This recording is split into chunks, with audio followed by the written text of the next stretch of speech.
Bismillah.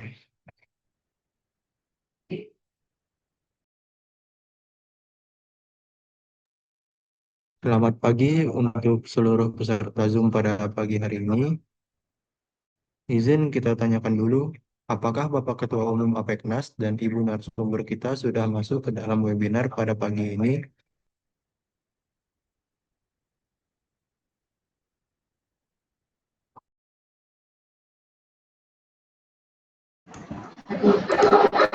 Hadir, Mas.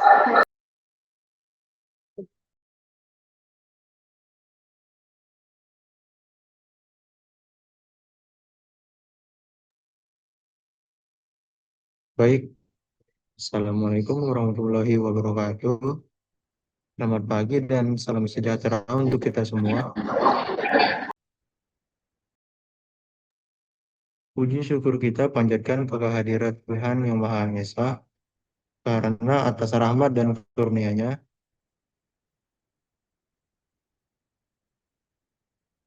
kita dapat berkumpul secara virtual dalam webinar hari ini, Jumat 5 Desember 2025, dengan tema Future Building Gen Z Style. Perkenalkan, saya Virus yang akan memandu jalannya acara webinar pagi ini. Kami ucapkan selamat datang kepada Bapak Ketua Umum APEKNAS, Ibu narasumber, peserta, serta seluruh pihak yang telah berpartisipasi dalam acara ini. Hadirnya Gen Z membawa warna baru bagi dunia konstruksi. Generasi ini dikenal adaptif, kreatif, dan cepat menguasai teknologi. Melalui webinar ini, kita akan bersama-sama melihat bagaimana inovasi, pola pikir baru, dan kemampuan digital Gen Z dapat memberikan kontribusi besar dalam menciptakan pembangunan yang lebih modern, efisien, dan berkelanjutan. Kepada yang terhormat, Bapak Dr. Insinyur Fandi Iot, STMPWK IPM, selaku Ketua Umum APEKNAS, serta narasumber kita pada pagi hari ini, Ibu Dia Fitri Nilmala, selaku Apprentice APEKNAS. Seluruh peserta webinar yang hadir pada pagi yang berbahagia ini, kami menyampaikan salam hormat kepada Bapak Ibu semua.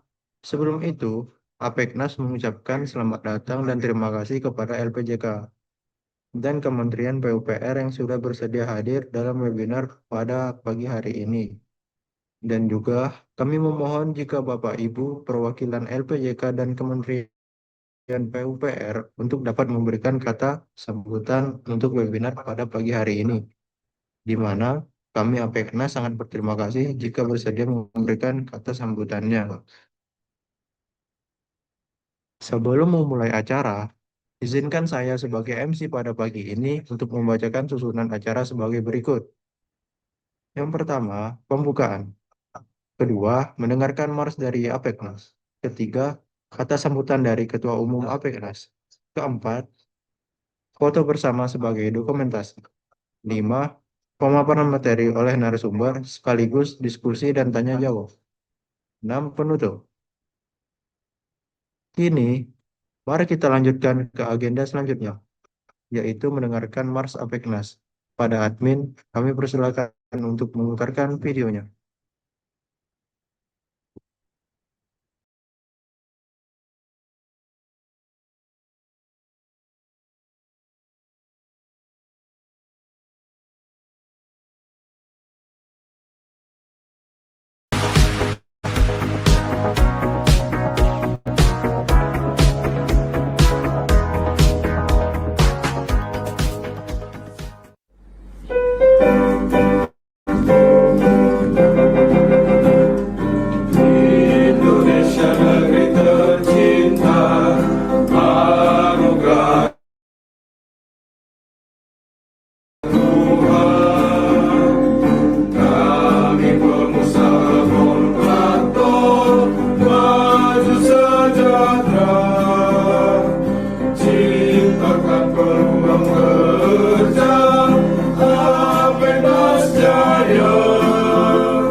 Terima kasih.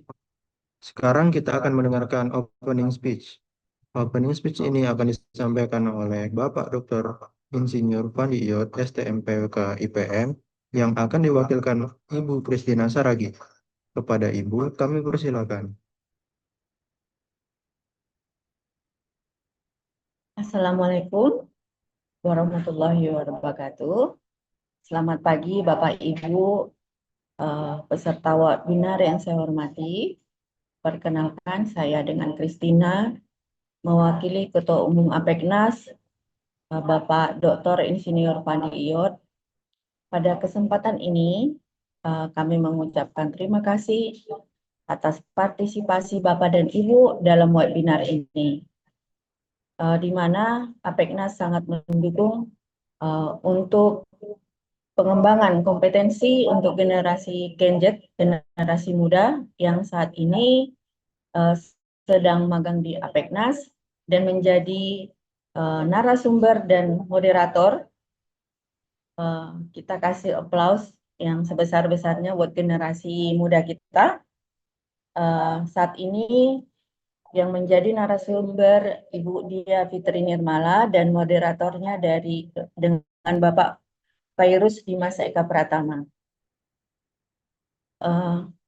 Kami menyampaikan yang terima kasih dan apresiasi kepada generasi muda kita yang telah berkenan berbagi pengetahuan dan pengalaman untuk meningkatkan kompetensi juga.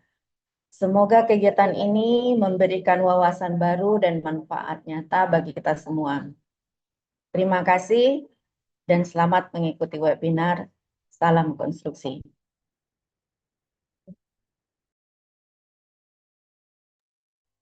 Terima kasih atas sambutannya.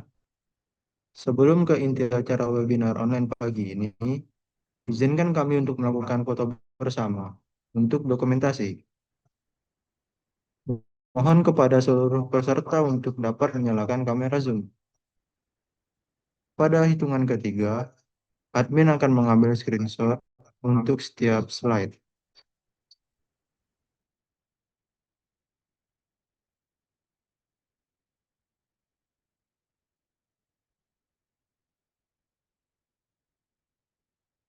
Udah, hitung. 1, 2, 3. Untuk slide kedua, 1, 2, 3. Terima kasih. Sebelumnya kami infokan bahwa untuk video webinar secara utuh dapat ditonton dari YouTube APEKNAS DPN. Kepada seluruh peserta, jangan lupa untuk di-subscribe ya. Dan untuk sertifikat dan materi akan kami kirimkan melalui email. Ketika Bapak Ibu telah mengisi daftar hadir kembali di hari H yang sudah kami kirimkan ke dalam kolom chat. Dan juga kami APEKNAS sudah mempunyai channel WhatsApp, jadi mohon dapat follow channel APEKNAS di WhatsApp, di mana kami akan mengirimkan update terbaru seputar dunia konstruksi, seminar dan webinar, peluang bisnis, regulasi, dan event terkini. Selanjutnya, marilah kita memasuki acara inti dari seminar online pada pagi hari ini, yaitu pemaparan materi oleh narasumber, yang nantinya akan dilanjutkan dengan diskusi serta sesi tanya-jawab. Kepada narasumber yang terhormat, kami persilakan. Baik, terima kasih. Selamat pagi Bapak Ibu. Selamat datang di webinar hari ini dengan tema Future Building Gen Z Style dengan judul Merevolusi Dunia Konstruksi dengan visi berkelanjutan dan berteknologi tinggi. Perkenalkan, saya Dia Fitri Nirmala, selaku apprentice di APEKNAS. Saya adalah seorang siswa dari SMK Negeri 1 Bukit Tinggi yang menempuh pendidikan pada jurusan Desain Pemodelan dan Informasi Bangunan atau yang biasa disebut dengan DPIB. Saya memiliki minat yang kuat dalam bidang perencanaan bangunan dan desain teknik. Melalui jurusan tersebut, saya aktif mempelajari tentang dasar-dasar permodelan bangunan, membaca gambar teknik, serta menggunakan perangkat lunak untuk mendesain konstruksi. Dan saya akan memandu selama kurang lebih 1 jam ke depan. Bapak Ibu yang saya hormati, mungkin banyak yang mikir, konstruksi bukannya itu urusannya tukang atau insinyur atau kontraktor. Betul, tapi di era sekarang konstruksi berubah drastis dan kita sebagai generasi yang tumbuh dengan smartphone, internet, dan pola pikir fleksibel punya kesempatan besar untuk ikut mengubahnya. Kenapa ini penting? Karena industri konstruksi menyumbang besar terhadap pembangunan, tapi juga punya banyak tantangan seperti biaya, waktu, dan dampak lingkungan, serta limbah dan efisiensi. Nah, di sisi lain, seperti perubahan global sampai digitalisasi, merupakan tuntutan berkelanjutan sehingga gaya hidup modern dapat menuntut cara baru dalam membangun. Nah, di sini kita akan terbuka terhadap perubahan dan kita tidak terpaku pada cara lama, kita menunjukkan fleksibel terhadap inovasi, desain baru, dan cara kerja yang modern.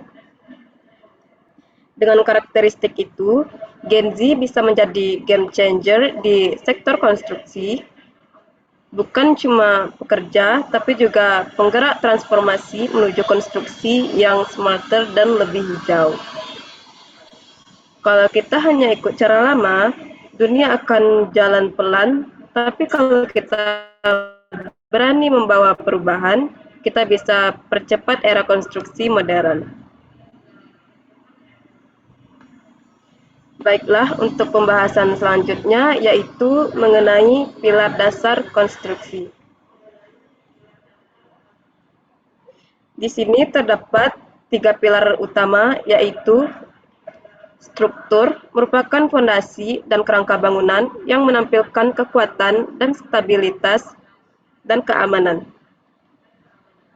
Pilar kedua yaitu material, bahan bangunan, beton, baja, kayu, dan sebagainya yang menentukan kekuatan, biaya, dan daya tahan bangunan.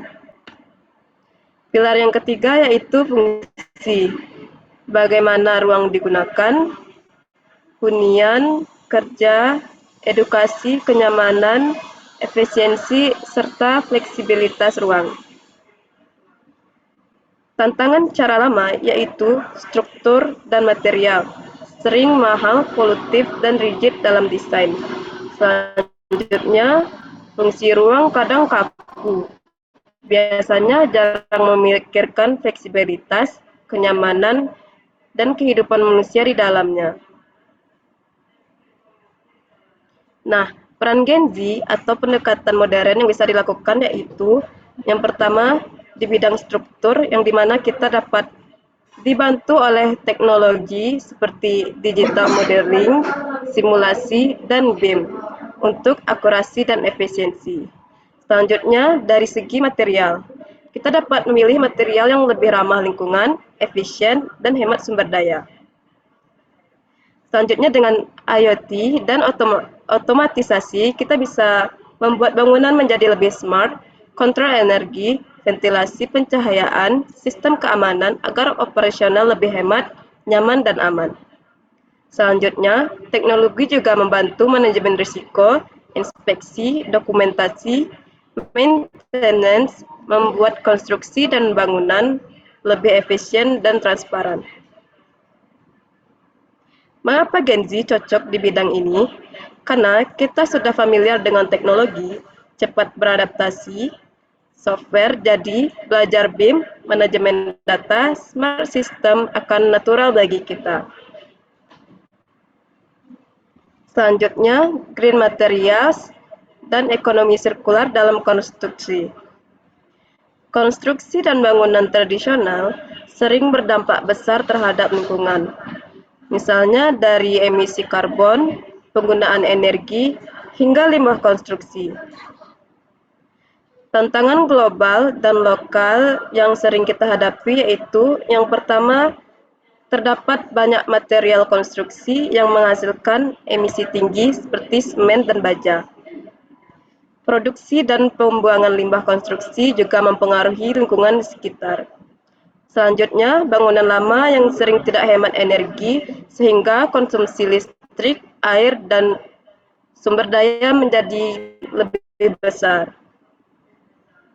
Nah, solusi dan inovasi dari material dan metode yang ramah lingkungan, kita bisa menggunakan low carbon atau green material, contohnya seperti low carbon concrete atau beton dengan campuran alternatif untuk mengurangi jejak karbon produksi, tetap memiliki kekuatan yang setara dengan beton biasa. Nah, selanjutnya ada bahan alternatif lain, yaitu seperti kayu terstruktur, mass timber atau kayu rekayasa, kayu modern yang dirancang secara arsitektural sebagai struktur bangunan. Selanjutnya ada circular economy dan reuse atau daur ulang bahan. Pencahayaan alami seperti ventilasi dan ventilasi udara. Selanjutnya, manfaatnya bagi penghuni atau pengguna yaitu kenyamanan hidup dan kenyamanan kerja menjadi lebih tinggi. Selanjutnya, lingkungan menjadi lebih sehat, produktif, dan menyenangkan. Selanjutnya, adaptasi gaya hidup masa kini tidak rigid, lebih fleksibel, dan lebih sustainable. Nah, selanjutnya, the ultimate vibe check atau real world Gen Z style. Yang pertama itu desain modular. Apartemen yang biasa di-customize via aplikasi seperti fleksibilitas ruang. Selanjutnya, karbon negatif, bangunan pakai mass timber sehingga lebih menyerap banyak karbon dioksida. Selanjutnya, BIM IoT atau model 3D BIM langsung jadi otak gedung, atur suhu dan cahaya real time. Studi dan kasus implementasi nyata yang sering terjadi yaitu membuat materi semakin nyata dan meyakinkan. Yang pertama yaitu bangunan kayu dan mass timber atau urban dan kayu modern. Ada banyak proyek global yang menggunakan mass timber atau kayu rekayasa sebagai struktur utama, yaitu kayu modern hijau.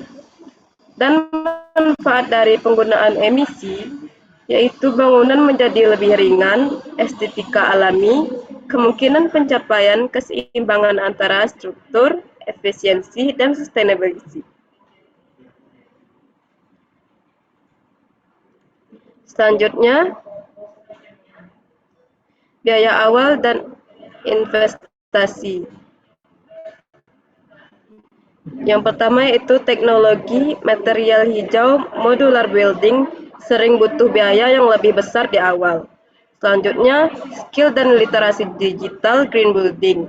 Tidak semua tenaga kerja atau stakeholder paham BIM, sustainability, dan metode modern.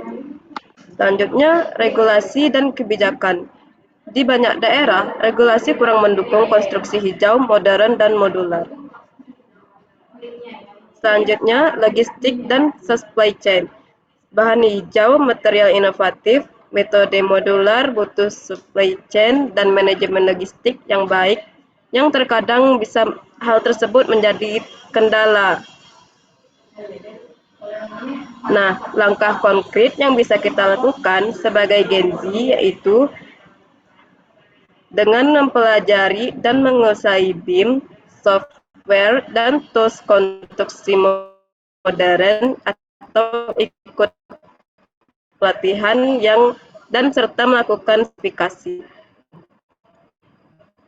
Selanjutnya kita bisa mengkampanyekan awareness sustainability di kampus, kelas, atau tempat kerja dengan menggunakan materi, desain, dan metode modern. Selanjutnya bisa mengikuti kecil dengan pendekatan modular, material hijau, atau desain yang lebih efisien.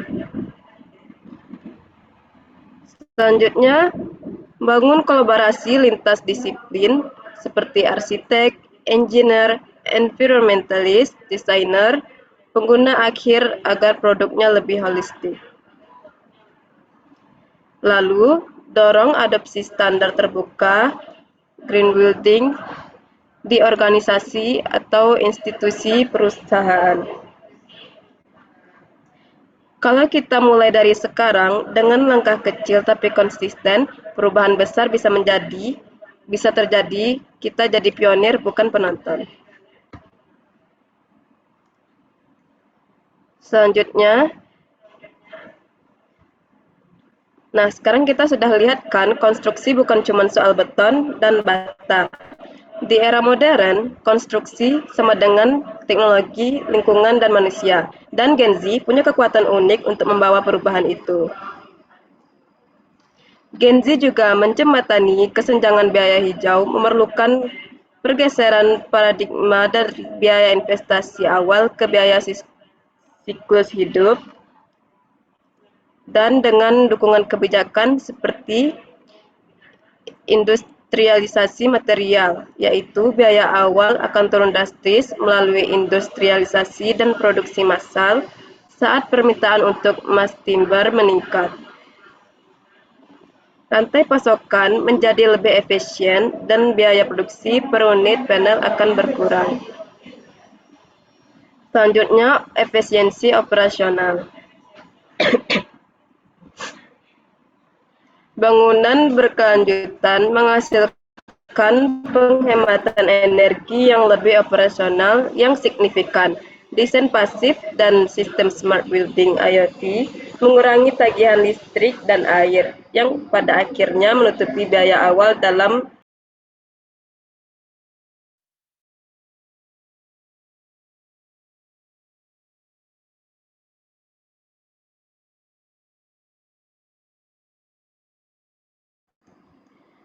Baiklah Bapak Ibu sekalian, kita lanjutkan. Selanjutnya itu intensif pemerintah. Kebijakan publik harus memainkan peran krusial seperti insentif pajak untuk green building, subsidi untuk penggunaan material rendah karbon, atau regulasi cap and trade untuk emisi karbon. Hal ini membuat pembangunan konvensional yang mencemar lingkungan akan menjadi lebih mahal, sehingga secara efektif menyeimbangkan biaya.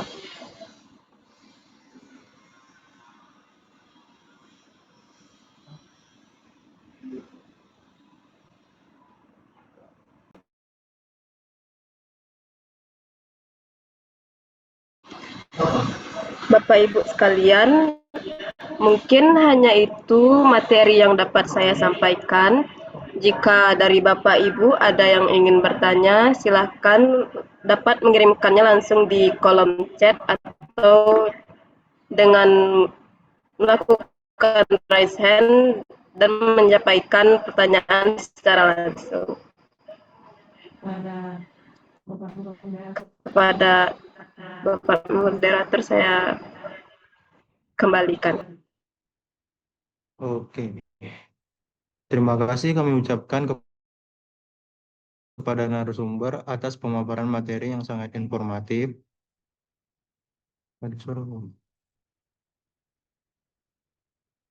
Selanjutnya, kita akan memasuki sesi tanya jawab, di mana para peserta memiliki kesempatan untuk mengajukan pertanyaan seputar materi yang telah disampaikan. Silakan bagi peserta yang ingin bertanya, dapat menuliskan pertanyaan di kolom chat atau raise hand untuk menyampaikan secara langsung.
Baik, ada pertanyaan dari Bapak Jingga. Izin bertanya, Bu, bagaimana industri dapat menjembatani kesenjangan biaya hijau ini agar pembangunan berkelanjutan menjadi norma yang scalable, bukan hanya opsi premium untuk proyek elit. Mungkin untuk Ibu narasumber, diberikan kesempatan untuk menjawab.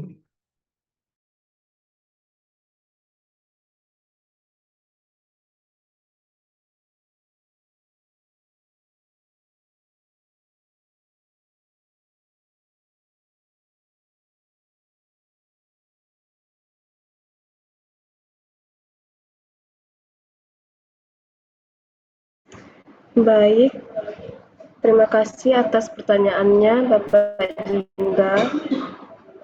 Di sini saya akan menjawab pertanyaan dari Bapak Jingga.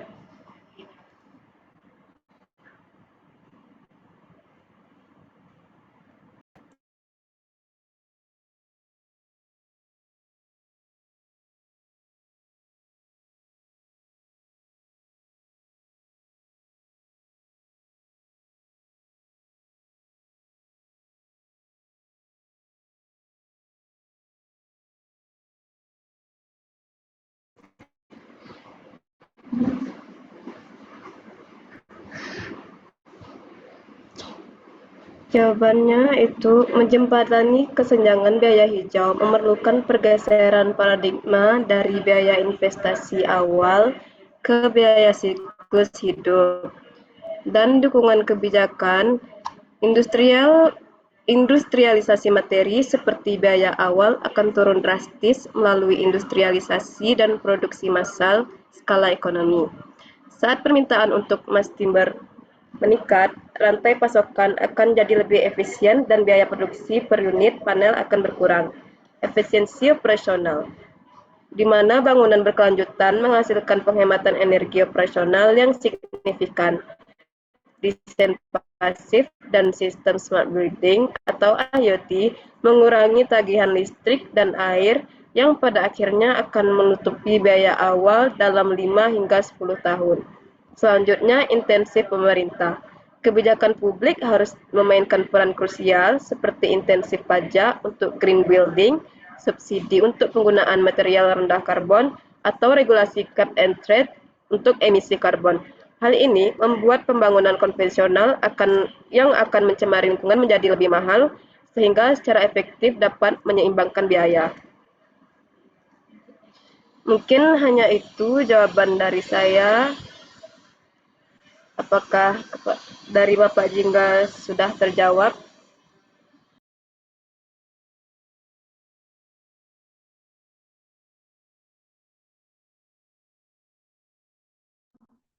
Yang kedua dari Ibu Putri dan di situ ada seperti saja.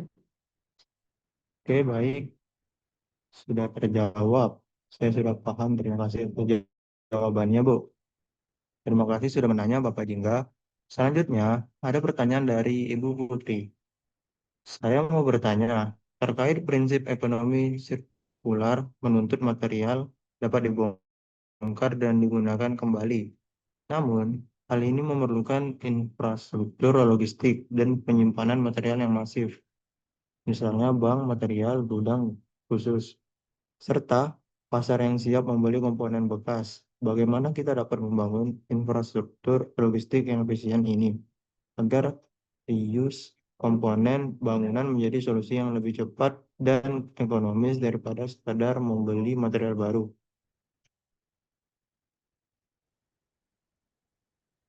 Baik, Ibu, berikut pertanyaannya dari Ibu Putri. Baik, saya akan menjawab pertanyaan dari Ibu Putri. Jawabannya itu menciptakan logistik sirkular ekonomi yang efisien memerlukan katalis digital dan insentif pasar. Digital material pasport, setiap komponen bangunan melalui BIM memiliki password digital yang tercatat komposisi, riwayat, penggunaan, dan potensi nilai jual kembali. platform online dapat menghubungkan pembongkar dengan calon pembeli material bekas, menciptakan pasar B2B yang transparan untuk komponen bangunan. Sentra Deconstruction Regional mengembangkan fasilitas deconstruction atau pembongkaran terpusat di tingkat regional, bukan hanya tempat pembuangan. Fasilitas ini akan mengkhususkan diri dalam pembongkaran, desain untuk pembongkaran, diproses, menguji kualitas, dan menyimpan material bekas yang sama. Intensitas pembelian bekas. Regulasi memberikan kirangan atau subsidi bagi pengembang yang akan membeli komponen bekas yang terverifikasi, membentukkan rantai pasokan reuse yang ekonomis dan dapat diandalkan. Mungkin hanya itu saja yang dapat saya jawab kepada Ibu Putri. Baik, terima kasih. Kami ucapkan kepada narasumber atas pemaparan materi yang sangat menarik, luar biasa. Terima kasih atas antusiasme Bapak Ibu semuanya. Jika ada, jika masih ada yang ingin ditanyakan, kami persilakan.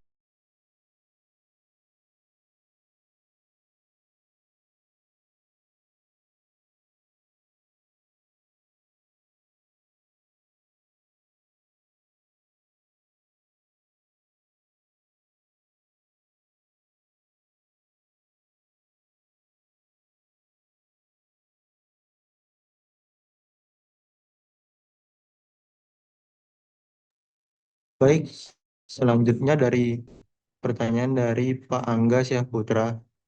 Izin bertanya, Bu, apakah integrasi teknologi tinggi seperti BIM dan AI sangat penting untuk presisi dan efisiensi? Namun, akurasi BIM sangat bergantung pada kualitas data masukan. Apa risiko dan tantangan utama yang ditimbulkan oleh sampah data dalam proses digital ini? Dan bagaimana kita memastikan data BIM yang digunakan robot dan AI benar-benar mempresentasikan kondisi lokasi, konstruksi yang dinamis dan nyata? Pada Ibu narasumber, silakan dijawab pertanyaannya dari Pak Angga. Baik, pertanyaannya bagus. Saya akan menjawab pertanyaan tersebut, yaitu resiko data garbage adalah ancaman terbesar bagi efisiensi konstruksi digital. Kesalahan kecil di tahap BIM dapat diperbesar menjadi kegagalan besar di lapangan. Nah, solusinya adalah validasi data real time menggunakan drone, laser scanning, dan reality capture untuk terus memindai lokasi konstruksi. Data pindaian ini kemudian diimpor dan dibandingkan dengan model BIM. Perangkat lunak akan secara otomatis menandai tas fisik di lapangan. Protokol data transtandarisasi yang akan mengembangkan standar industri yang ketat mengenai format, metadata, dan akurasi data yang dimasukkan ke dalam BIM. Ini memastikan bahwa semua stakeholder berbicara dalam bahasa data yang sama. Selanjutnya, bisa dilakukan dengan melakukan pelatihan kualitas data, yaitu investasi besar dalam melatih para profesional konstruksi agar tidak hanya bisa menggunakan perangkat lunak, tetapi juga memahami prinsip integritas dan validasi data di setiap tahap proyek. Mungkin hanya itu jawaban dari saya kembalikan kepada Bapak Moderator. Baik, terima kasih atas jawabannya, Ibu narasumber. Selanjutnya ada pertanyaan dari Ibu Areta. Saya mau bertanya terkait dengan meningkatnya kesadaran tentang keberlanjutan, risiko greenwashing, mengklaim praktik ramah lingkungan tanpa bukti yang substantif juga meningkat. Bagaimana kita dapat memastikan bahwa teknologi tinggi digunakan untuk akuntabilitas dan transparansi kinerja lingkungan yang nyata selama siklus hidup bangunan, dan bukan hanya untuk tujuan pemasaran? Mungkin bisa dijawab Ibu narasumber. Baik. Nah, akuntabilitas nyata itu harus didorong melalui audit berbasis data dan sertifikasi yang ketat, yaitu melalui verifikasi pihak ketiga waktu nyata menggunakan sensor IoT untuk secara terus-menerus mengukur metrik kinerja kunci. Misalnya, konsumsi energi per meter persegi, kualitas udara internal, konsumsi air, dan mengirimkan data tersebut ke platform audit pihak ketiga. Klaim performa harus didukung oleh data operasional setidaknya selama 2 tahun pasca konstruksi. Publikasi embodied carbon regulasi harus mewajibkan pengembangan untuk secara terbuka menghitung dan mempublikasikan total embodied carbon, emisi yang dihasilkan dari material dan konstruksi, bersama dengan operasional karbon bangunan mereka. Hal ini mencegah penggunaan material hijau palsu. Selanjutnya, dengan melakukan kontrak kinerja, kontrak antara pengembang, arsitek, dan insinyur harus menyertakan klausa kinerja energi yang terikat secara finansial. Jika bangunan gagal mencapai target, efisiensi energi yang dijanjikan, akan ada penalti atau denda. Ini mendorong akuntabilitas menjadi lebih nyata. Mungkin hanya itu saja yang dapat saya jawab. Saya kembalikan ke Bapak. Baik, terima kasih untuk yang bertanya dan Ibu narasumber yang sudah menjawab pertanyaannya. Selanjutnya, ada pertanyaan dari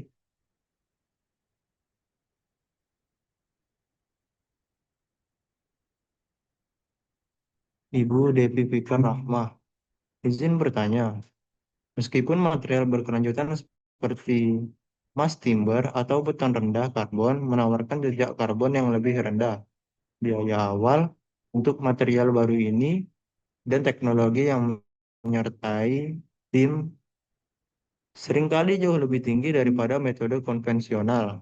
Bagaimana industri dapat menjembatani kesenjangan biaya hijau ini agar pembangunan berkelanjutan menjadi norma yang scalable, bukan hanya untuk opsi premium untuk proyek elit? Mungkin bisa dijawab oleh Ibu narasumber. Baik. Nah, untuk menjembatani kesenjangan biaya hijau, kita memerlukan pergeseran paradigma dari biaya investasi awal ke biaya siklus hidup dan dukungan kebijakan, yaitu seperti industrialisasi material, yaitu biaya awal yang akan turun drastis melalui industrialisasi dan produksi massal. Saat permintaan untuk mass timber meningkat, rantai pasokan menjadi lebih efisien dan biaya produksi per unit panel akan berkurang. Nah, selanjutnya bisa dilakukan dengan efisiensi operasional, yaitu bangunan berkelanjutan menghasilkan penghematan energi operasional yang signifikan. Desain pasif dan sistem smart building mengurangi tagihan listrik dan air, yang pada akhirnya menutupi biaya awal dalam kurun waktu 5 hingga 10 tahun. Selanjutnya, bisa juga dengan melakukan intensif pemerintah, yang dimana kebijakan publik harus memainkan peran krusial, seperti intensif pajak untuk green building, subsidi untuk penggunaan material rendah karbon, atau regulasi cap and trade untuk emisi karbon. Hal ini membuat pembangunan konvensional yang mencemari lingkungan akan menjadi lebih mahal, sehingga secara efektif menyeimbangkan biaya. Mungkin hanya itu jawaban dari saya. Saya kembalikan kepada moderator. Baik, terima kasih atas jawabannya. Izin bertanya, pertanyaan dari Ibu Ayu.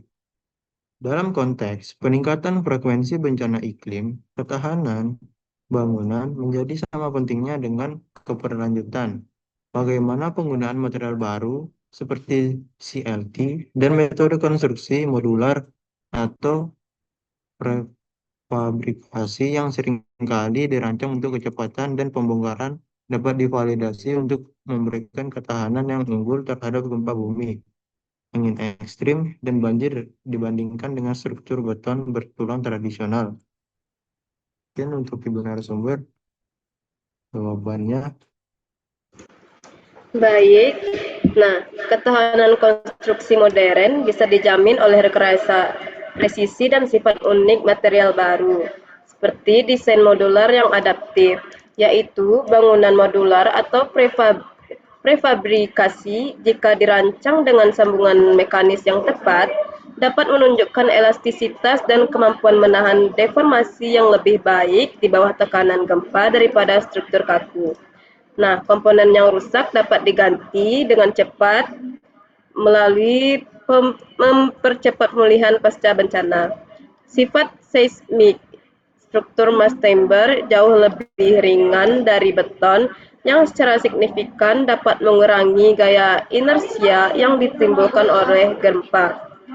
Meskipun lebih ringan, kekuatannya memungkinkan sistem lateral load resistance yang canggih. Pengujian simulasi menunjukkan performa seismik CLT yang sangat baik. Selanjutnya dilakukan dengan simulasi stres lanjutan, yaitu penggunaan BIM tingkat lanjut dan simulasi finite element analysis yang memungkinkan insinyur untuk memodelkan secara akurat bagaimana material dan sambungan baru akan merespon skenario ekstrim. Misalnya seperti simulasi 100 tahun banjir atau angin topan kategori 5. Nah, validasi ketahanan kini didorong oleh pemodelan komputasi yang ketat, bukan hanya pengalaman masa lalu dengan material lama. Baik, mungkin itu saja jawaban dari saya. Kepada moderator saya kembali. oke. Terima kasih atas jawabannya, Ibu. Lalu, pertanyaan selanjutnya dari Ibu Depi Fikar Rahmah. Izin bertanya, prinsip ekonomi sirkular menuntut material dapat dibongkar dan digunakan kembali. Namun, hal ini memerlukan infrastruktur logistik yang penyimpanan material masif. Sepertinya jawaban ini tadi sudah dijawab ya oleh Ibu narasumber kita. Apakah ada yang ingin bertanya lagi?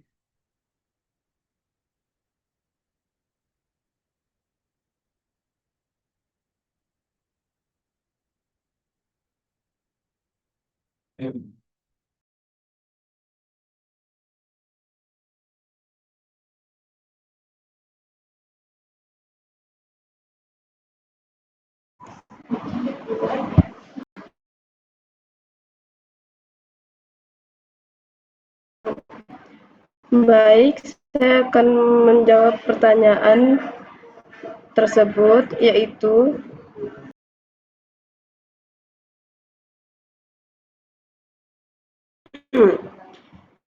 prinsip ekonomi sirkular menuntut material dapat dibongkar dan digunakan kembali.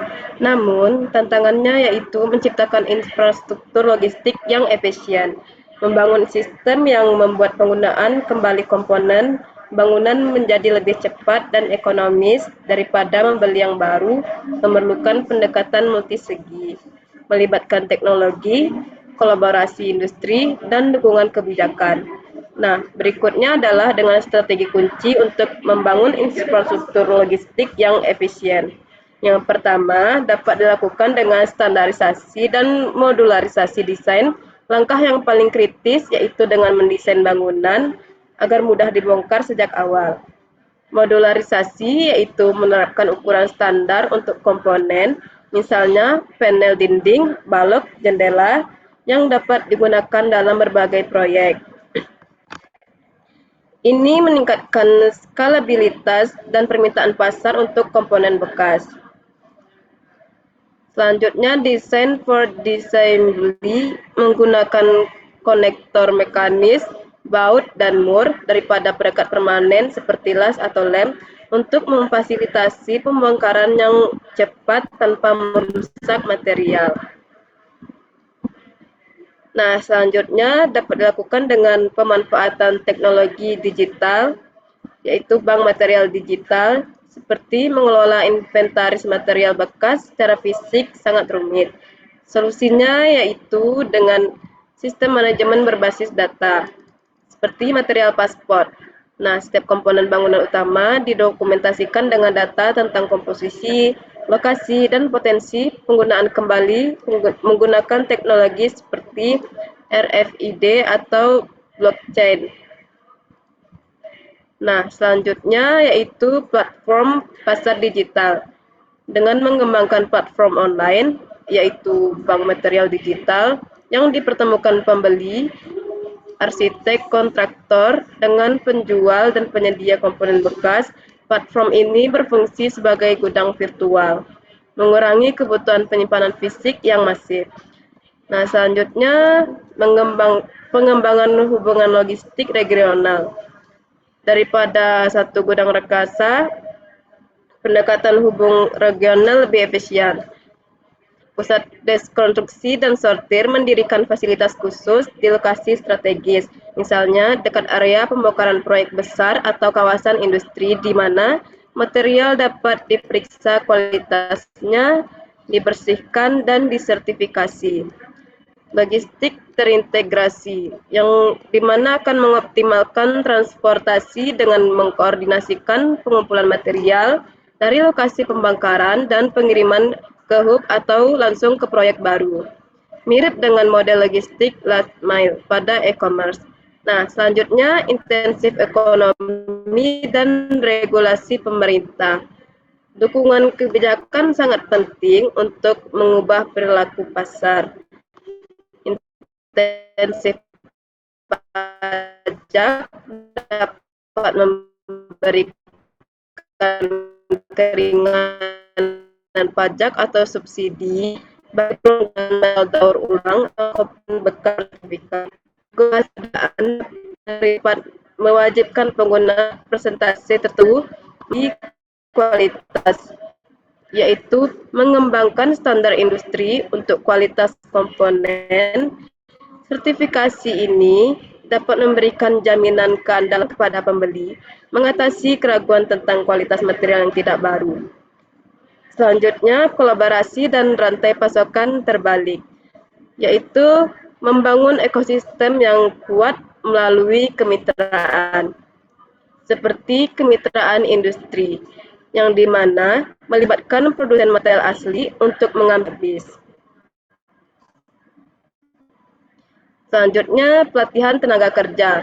Dengan melatih tenaga kerja konstruksi tentang teknik pembongkaran selektif yang berbeda dari penghancuran konvensional, dengan mengimplementasikan strategi ini, industri dapat menciptakan sistem logistik yang gesit dan didukung teknologi, membuat penggunaan kembali komponen bangunan menjadi pilihan yang layak secara ekonomi dan operasional. Mungkin hanya itu jawaban yang dapat saya berikan. Saya kembalikan kepada Bapak Moderator. Oke, baik Ibu narasumber. Untuk peserta webinar, apakah masih ada yang ingin ditanyakan? Oke, baik. Ada pertanyaan dari Ibu Anissa Rizkiana. Izin tanya Bu, kalau BIM atau modular itu hebat, kenapa banyak kontraktor masih pakai cara lama? Kemudian yang menarik, mungkin bisa dijawab oleh Ibu narasumber kita. Baik, jawaban dari saya yaitu karena transformasi konstruksi bukan cuma beli software, tapi merubah pola pikir dan budaya kerja yang sudah puluhan tahun terbentuk. Banyak perusahaan yang masih menganut prinsip yang dulu berhasil, ya pakai terus. Tantangan utamanya yaitu biaya awal BIM dan modular yang lumayan besar, dan kurang ahli sumber daya manusia yang bisa mengoperasikan teknologi, rasa takut atau gagal, risikonya besar, jalur birokrasi internal lambat menerima perubahan, Proyek pemerintah sering pakai metode konvensional sebagai syarat tender. Studi kasus seperti di Indonesia, ketika MRT Jakarta mulai pakai BIM, awalnya banyak kontraktor ragu karena belum terbiasa. Tapi setelah terbukti, koordinasi lebih cepat, konflik desain berkurang, semua pihak akhirnya mengikuti kesimpulan bahwa teknologi bukan hambatan, manusia dan budaya yang harus siap berubah. Mungkin hanya itu, saya kembalikan kepada Bapak.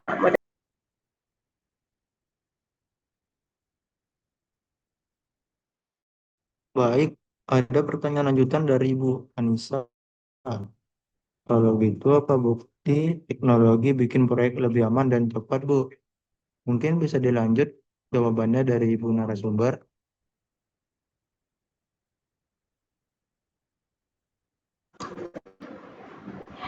Baik, saya akan menjawab pertanyaan dari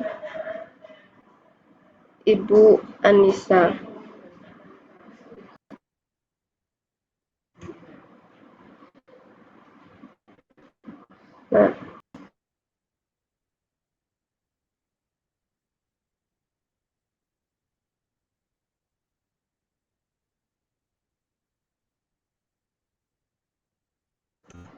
Nah, proyek konstruksi itu risikonya tinggi, bahkan sampai nyawa taruhannya. Dengan BIM, IoT, dan drone, kesalahan dihitung di komputer dulu, daerah berbahaya dipetakan di drone, sensor dapat mendeteksi struktur yang rawan gagal, seperti kasus Jalan Tol Jakarta Cikampek. Sebelumnya banyak potensi konflik struktur dengan jalan existing. Nah, setelah BIM dipakai, reduksi bentrok desain, kecelakaan kerja menurun, waktu konstruksi tetap on schedule. Nah, kesimpulannya, cegah error sebelum bangun dapat menghemat biaya dan nyawa menjadi selamat. Mungkin itu jawaban dari saya. Oke, baik.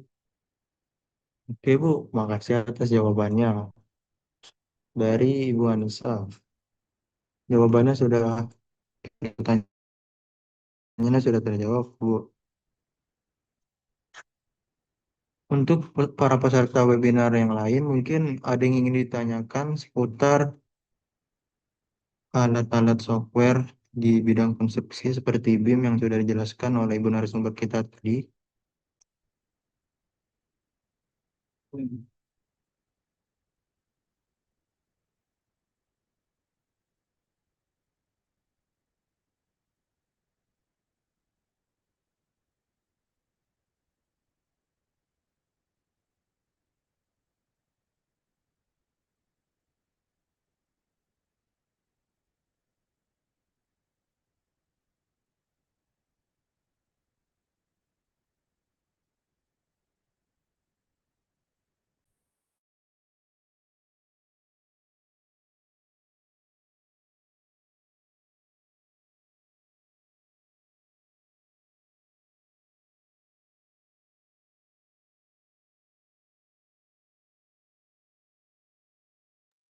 Oke, baik. Ada pertanyaan dari Ibu Vina Ayu Silalahi. Izin tanya, Bu, dalam konteks peningkatan frekuensi bencana iklim, ketahanan, bangunan menjadi sama pentingnya dengan keberlanjutan bagaimana penggunaan material baru seperti CLT dan metode konstruksi modular, prefabrikasi yang seringkali dirancang untuk kecepatan dan pembongkaran. Mungkin ini bisa dijawab oleh Ibu Narsum karena sebelumnya juga sudah pernah ditanya. Silakan kepada Ibu Narsum. Baik, pertanyaannya bagus sekali. Saya akan menjawab pertanyaan tersebut.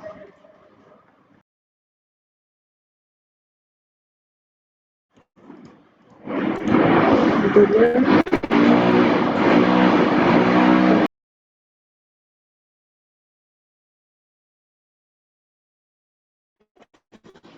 ya intinya sangat aman, bahkan beberapa aspek lebih unggul dibandingkan beton. Kenapa CLT tahan gempa? CLT itu ringan, jadi gaya gempa yang diterima lebih kecil dibanding beton.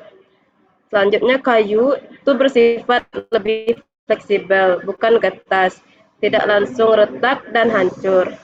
Sambungan CLT dirancang precision engineering dapat menyerap energi gempa seperti peredam.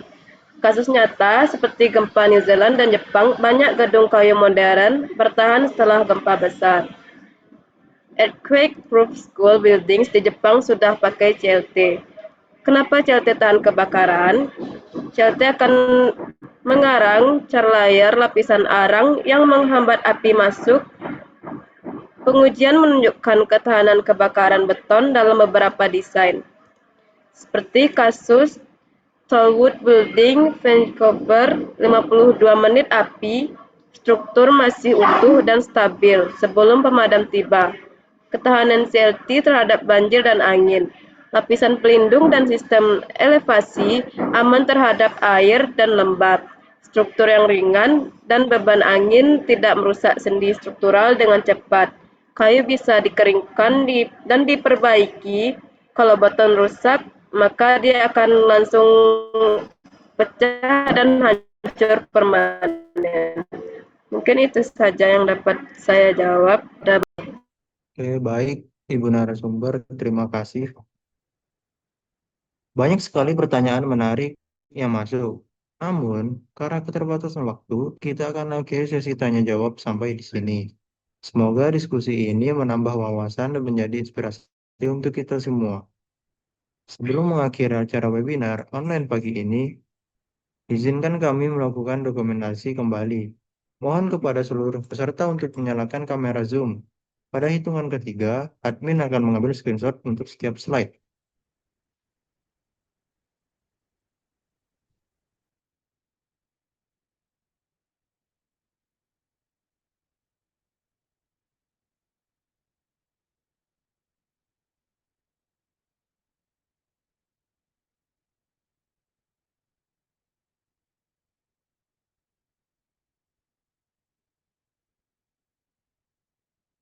Ayo, Bapak Ibu, dibuka kameranya.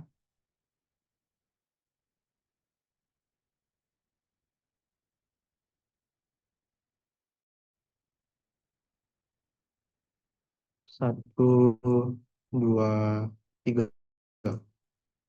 Untuk slide kedua, satu, dua, tiga. Baik, terima kasih. Kami infokan kembali bahwa untuk video webinar secara utuh dapat ditonton dari YouTube Apeknas DPN. Kepada seluruh peserta, jangan lupa untuk di-subscribe ya. Dan untuk sertifikat dan materi akan kami kirimkan melalui email ketika Bapak Ibu telah mengisi daftar hadir kembali di hari H yang sudah kami kirimkan ke dalam chat. Dan juga kami Apeknas sudah mempunyai channel WhatsApp, jadi mohon dapat follow channel Apeknas di WhatsApp, di mana kami akan mengirimkan update terbaru seputar dunia konstruksi, seminar dan webinar, peluang bisnis, regulasi, dan event terkini. Demikian rangkaian acara webinar kita pada hari ini.